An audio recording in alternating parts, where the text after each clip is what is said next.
tu n'aimes peut-être pas le travail, mais tu adores la vie que tu veux mener. Et si je te disais que l'entrepreneuriat est la clé pour transformer cette envie en réalité?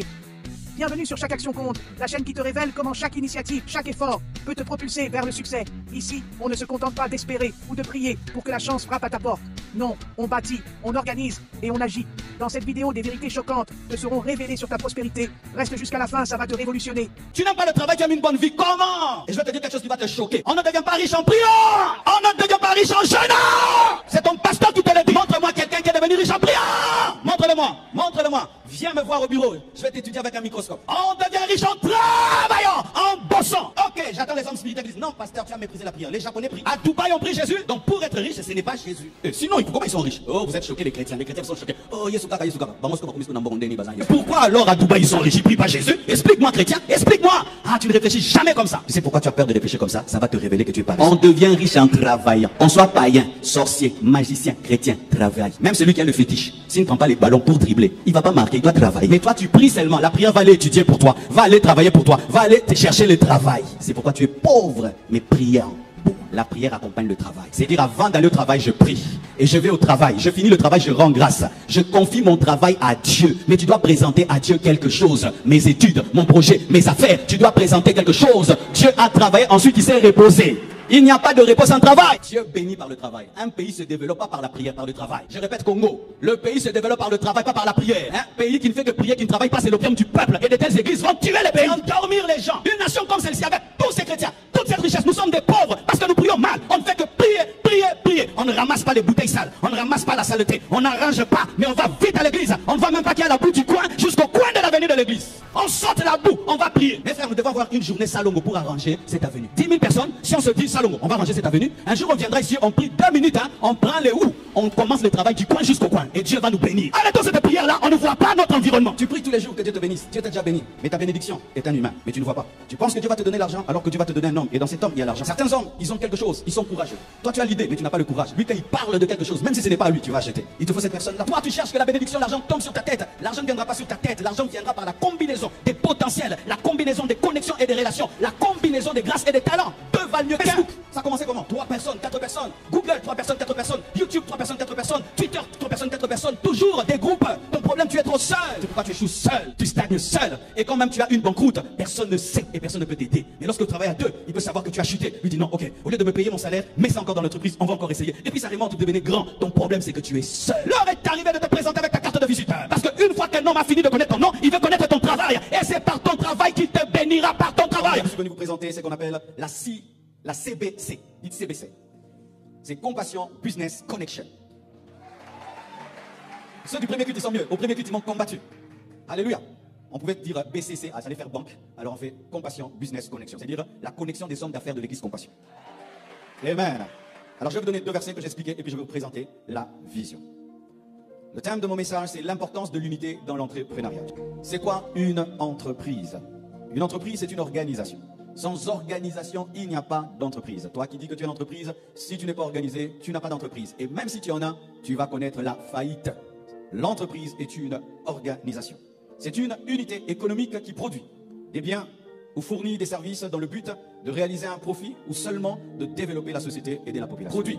Alors, il y a des entreprises qui sont là pour faire le profit. Et voici ceci. Ce n'est pas parce que je suis chrétien que je vais être mal à l'aise avec le profit. Nous avons un problème, nous les chrétiens, avec le profit. J'achète une tablette à 1000 $, je la revends à 1100 $, tu te sens culpabilisé. On est culpabilisé en matière de profit lorsque ton profit est exagéré, lorsque ton profit est un vol. Mais sache que si tu ne fais pas de profit, lorsque tu fais les affaires, tu vas connaître la faillite. À moins que toi tu fais une entreprise pour aider les gens. Je connais des hommes d'affaires, lui son affaire c'est aider les gens.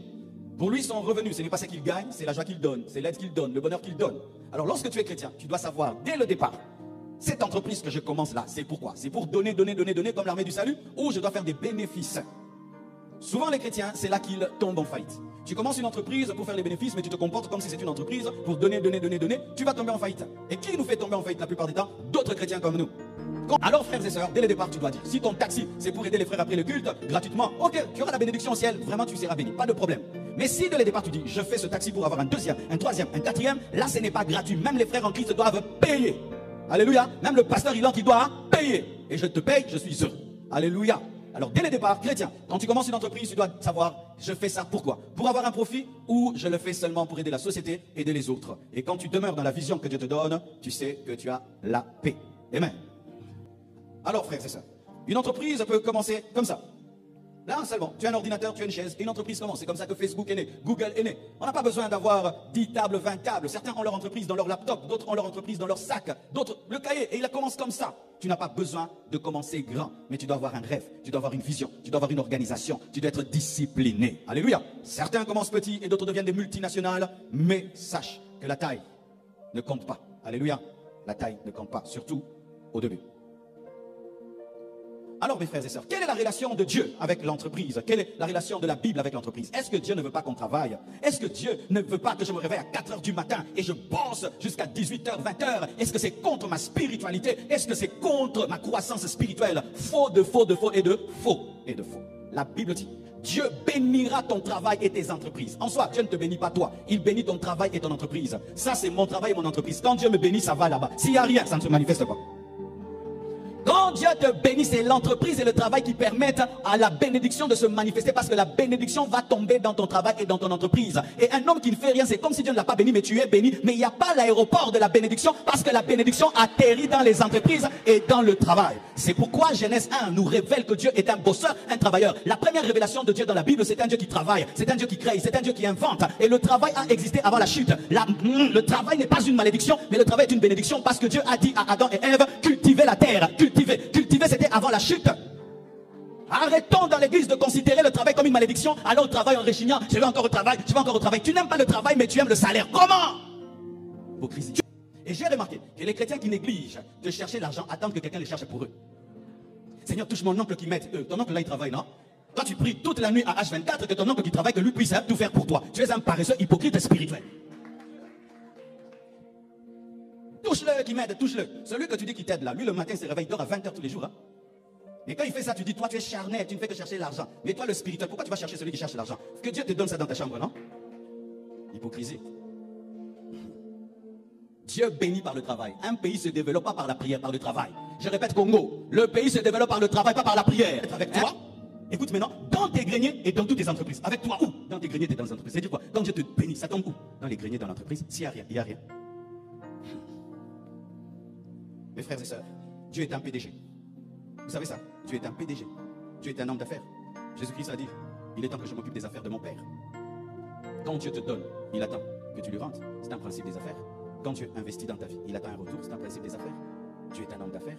Tu penses que Dieu donne son argent à tout le monde? Dieu te donne 1000 $ et tu es infidèle dans la dîme. Tu crois qu'il va ajouter? Pourquoi il n'ajoute pas? Parce que tu es infidèle dans les affaires. Dieu est un PDG. Parlons de l'unité. Ecclésiaste 4, verset 9, la Bible dit, deux valent mieux qu'un, parce qu'ils retirent un bon salaire de leur travail. Verset 10, car s'il tombe, l'un relève son compagnon, mais malheur à celui qui est seul et qui tombe sans avoir un second pour le relever.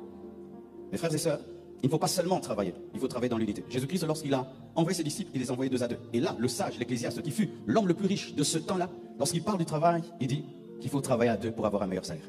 Par exemple, tu veux aller dans une banque pour avoir un crédit. Tu as 5 000 $. La banque demande 10 000 $. Et pour que tu aies 5 000 $ de plus, il te faut encore 2 mois, 3 mois. Et le temps que tu recherches ces 5 000 $ de plus, tu rates des affaires et des clients. Mais si tu te connectes à quelqu'un d'autre qui a 8 000 $, vous allez vous mettre ensemble, vous lancez le business et vous partagez les bénéfices. Ton problème, le voici. C'est que lorsque tu penses aux affaires, tu ne penses jamais à un groupe. Tu penses à toi-même. En lingala, on dit quoi? Que Moussapimo Sogolara et Longité, n'est-ce pas? C'est ça, non? Lorsque tu veux laver ta main, tu n'utilises pas un doigt, tu utilises toute ta main. Il en est de même dans les affaires. Ne travaille pas seul.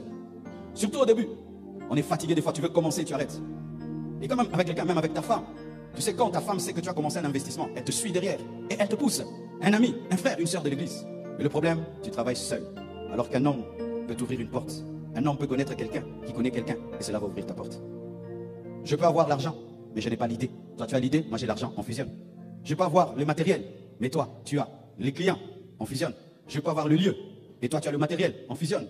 Je peux avoir la stratégie, et toi, tu as le capital, on fusionne. Ton problème, c'est que tu es seul.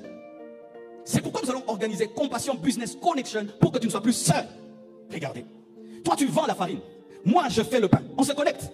Lorsque je veux chercher la farine, je ne cherche plus partout. Je cherche chez toi. Et toi aussi, quand tu veux manger le pain, tu achètes mon pain. Toi, tu es dans l'événementiel. Moi, je suis dans la décoration. On se connecte. Quand tu fais un événement, c'est moi qui décore. Toi, Toi, tu vends les pièces de réchange. Moi, je vends les voitures. Quand j'ai des problèmes de pièces de réchange, on se connecte. Mais comment on saura qui fait quoi? Dans les églises, nous avons le répertoire des ministères, mais pas le répertoire des affaires. C'est pourquoi l'argent quitte l'église et va chez les païens parce qu'on ne sait pas qui fait quoi. Comment je vais travailler avec toi? Je ne te connais pas. Je sais que tu t'appelles frère ceci, mais je ne sais pas que tu es coiffeur. Je ne sais pas que tu es menuisier. Je ne sais pas que tu es maçon. Je ne sais pas que tu es imprimeur. Il est temps qu'on puisse connaître ce que tu fais pour qu'on puisse se connecter et que l'argent puisse tourner dans l'église et puisse déclencher des emplois. Donne-moi la main. Donne-moi la main. Et vous voyez aux États-Unis, par exemple, lorsque les gens se rencontrent, voici comment ils se présentent. Moi, c'est Marcelo, je fais ceci. C'est comme ça qu'on dit. Comment tu t'appelles? Tu fais quoi dans la vie? Mais au Congo, c'est comment tu t'appelles? Internet. L'heure est arrivée de te présenter avec ta carte de visite. L'heure est arrivée de te présenter avec ta carte de visite. Parce qu'une fois qu'un homme a fini de connaître ton nom, il veut connaître ton travail. Et c'est par ton travail qu'il te bénira par ton travail. Ton nom ne bénit pas, c'est ton travail. Oh, alléluia. Frère, comment tu vas? Tu t'appelles? Moi, je m'appelle John. Point barre. Mais si tu dis, je m'appelle John, mais je vends les voitures. Peut-être ça coïncide, je vais acheter une voiture, je vais acheter chez toi. Mais si tu ne donnes que ton nom, tu ne donnes pas ton affaire. Je connaîtrai que ton nom, j'aurai ton numéro, mais je n'aurai pas ton affaire et tu vas rater l'argent. Comment j'ai découvert les prédicateurs ici? J'ai fait la DNM, découvert des nouveaux prédicateurs. Ils se tiennent là-bas, tu penses qu'ils ne connaissent rien. Ils montent ici, waouh! Ils sont devenus des pasteurs aujourd'hui. Comment j'ai découvert beaucoup de musiciens? Tu dis, venez chanter, chante, waouh! Il est le président de la chorale. Mais comment? On va découvrir les hommes d'affaires. Toi aussi, tu vas présenter maintenant ton affaire. Dis-moi équilibre. Ce n'est pas parce que tu es chrétien que je suis obligé d'acheter chez toi. Ah, comment? Parce qu'il y a aussi des escrocs. Il y a aussi des voleurs. Il y a aussi des négligents. Combien de fois on engage des chrétiens, on les chasse? Tu lui dis à 8h, il vient à 9h, toujours avec une explication. Il avait trop prié et les combats spirituels étaient trop forts. D'ailleurs, patron, j'ai même prié pour toi dedans. Et vous allez au travail en retard au nom de j'ai prié, j'ai jeûné. Une fois que ton frère est ton patron ou bien ton collaborateur, tu amènes les choses de l'église dedans. Pasteur, comprends-moi, toi tu es mon pasteur. Ici, c'est pas pasteur, on fait les affaires. Alors vous, c'est souvent lorsqu'on est des bons frères à l'église que tu ne me payes pas. Ou tu me sers mal. On s'est entendu 10 produits, tu me livres 5 produits parce que nous sommes chrétiens. Ton patron. Donc on ne parle pas des employés, on ne parle pas des salariés, on parle des entrepreneurs. C'est-à-dire c'est toi le visionnaire, c'est une chose que toi tu as commencé parce qu'un pays se développe pas par les salariés mais par les hommes d'affaires et les gens qui osent innover et ouvrir des chemins. Ce n'est pas que je te décourage à travailler chez quelqu'un, mais travaille chez quelqu'un le temps d'avoir un capital pour commencer ton entreprise. Au Congo, nous étudions pour travailler chez quelqu'un. Aux États-Unis, on étudie pour travailler pour soi-même. J'ai mis mon enfant dans une école. J'ai été étonné, mes frères. Leur cours d'entrepreneuriat, c'est quoi? Le livre Père riche, Père pauvre. Qui connaît ce livre-là? Tu vois ce livre-là, c'est parmi les meilleurs livres, n'est-ce pas? Sur le développement personnel. C'est un livre qui est un cours dans une école. Alors qu'il y a des gens qui ont fini dans nos universités qui n'ont jamais lu ce cours-là. On donne ce livre-là à un enfant de 15 ans, de 16 ans. Mes frères et sœurs, même si tu as un bon salaire là où tu travailles, vaut mieux que tu sois le patron de toi-même. Apprends pendant un temps de ton patron pour commencer ton propre business. Et ce n'est pas un péché. Mais si tu veux une vie calme, ok, tu n'aimes pas le risque, reste auprès de ton patron. Mais si tu as des grands rêves, démissionne un jour. Et prends ton argent. Et commence quelque chose de petit. Mais dans 20 ans, 30 ans, tu deviens grand. Et dans ce pays, mes frères, le terrain est tellement vierge, tellement d'entreprises qu'il n'y a pas. Je ne te prêche pas des choses que je ne fais pas. Si aujourd'hui on me dit de ne plus être prédicateur, je ne mourrai pas de faim. Si on ferme la compassion, mes enfants ne mourront pas de faim, ni ma femme. Mes enfants vont étudier, ils vont. Pourquoi? Boule, boule, Paul, boule, boule, Paul, boule, boule, Paul, boule, Paul, boule. Équilibre. Vous suivez les pasteurs en désordre. Tu vois, quand tu me vois, je prêche comme ça, tu penses que moi je ne pense qu'à la Bible. Non, je ne pense pas qu'à la Bible. Je parle aussi, je pense des fois à l'argent. Dites argent. Dis le pasteur pense des fois à l'argent. Même pas des fois, souvent même. Il ne faut pas être hypocrite. Vous tous vous pensez à l'argent. Tu payes le loyer avec quoi? Tu manges avec quoi? Tu vas rentrer à la maison avec quoi? Tu t'habilles avec quoi? C'est l'hypocrisie. Mais pourquoi devons-nous devenir riches? Les païens cherchent à être riches pour eux. Ça, ce n'est pas notre but. Les païens cherchent à devenir riches pour prouver aux gens. Ça, c'est de la vanité. Nous cherchons à être riches pour aider les gens. Nous cherchons à être riches pour soutenir l'œuvre de Dieu. Nous cherchons à être riches pour développer notre nation. Nous cherchons à être riches pour devenir des solutions. Nous cherchons à être riches pour donner la joie et le bonheur. Alléluia. Et nous voici à la fin. Allez-y comprendre. On ne devient pas riche en attendant que les miracles se produisent. La richesse se crée en prenant des décisions audacieuses et en transformant le travail en opportunité. Dans le monde de l'entrepreneuriat, chaque action compte. Pense à ton entreprise comme à une machine bien huilée. Sans organisation, il n'y a pas d'entreprise. C'est en mettant en place des stratégies efficaces, en s'appuyant sur le travail d'équipe et en ayant une vision claire que tu transformes tes idées en succès. Certains pensent que la prière seule suffit pour obtenir ce que l'on désire. Mais la vérité, c'est que Dieu bénit le travail de tes mains, la discipline, l'investissement en soi et l'action concrète sont ce qui te mènera vers une vie pleine de succès et d'opportunités. Le profit, lorsqu'il est recherché de manière éthique, n'est pas une fin en soi, mais le résultat d'un travail acharné et réfléchi. Chaque profit réalisé est le fruit de décisions éclairées et d'un engagement sans faille à l'excellence. Dans un monde en constante évolution, chaque action compte. Que tu cherches des opportunités business, des conseils en finance et investissement ou des astuces en développement personnel et autodiscipline, il est temps de passer à l'action. Ici, sur Chaque Action Compte, nous te donnons les clés pour transformer ton quotidien en une aventure entrepreneuriale. Nous croyons que chaque pas, même le plus petit, te rapproche de ta liberté financière et personnelle. Alors, es-tu prêt à transformer ta vision en réalité? Abonne-toi dès maintenant à Chaque Action Compte pour ne jamais manquer une opportunité, un conseil ou une astuce qui te propulsera vers la réussite.